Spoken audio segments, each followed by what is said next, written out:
Hi, my name is Kristy and I'm a social worker living in Media, Pennsylvania.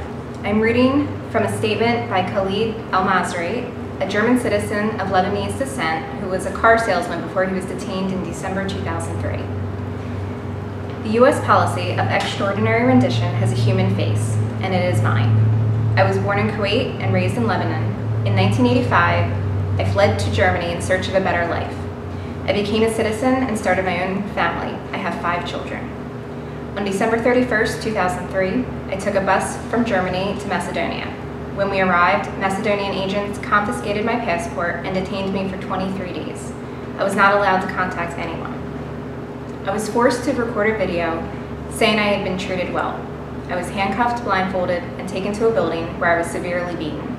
My clothes were sliced from my body with a knife or scissors, and my underwear was forcibly removed.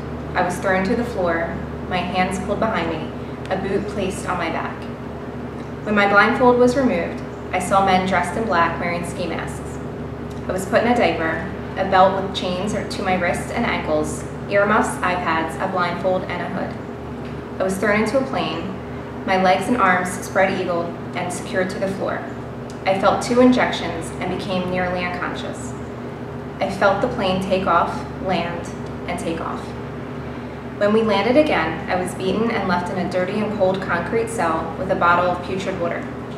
I was taken to an interrogation room where I saw men dressed in the same black clothing and ski masks as before. They stripped and photographed me and took blood and urine samples. I was returned to the cell. The following night, my interrogations began. They asked me if I knew why I had been detained. I did not. They told me I was now in a country with no laws, and I did not understand what that meant. They asked me many times whether I knew the men who were responsible for the September 11th attacks, if I had traveled to Afghanistan, and if I had associated with certain people in Germany. I told the truth, that I had never been in Afghanistan and had never been involved in any extremism. I asked repeatedly to meet with a representative of the German government or a lawyer or to be brought before a court. My requests were ignored. In desperation, I began a hunger strike. After 27 days without food, I was taken to meet with 2 Americans, the prison director and another man referred to as the boss. I pleaded with them to release me or to bring me before a court, but the prison director replied that he could not release me without permission from Washington. He also said he believed I should not be detained in the prison. After 37 days without food, I was dragged to the interrogation room where a feeding tube was forced through my nose into my stomach. I became extremely ill. I was taken to meet an American who said he had traveled from Washington and who had promised I would be soon released.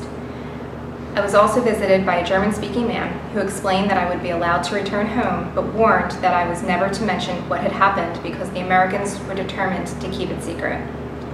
Almost 5 months after I was kidnapped, I was again blindfolded, handcuffed, and chained to an airplane seat.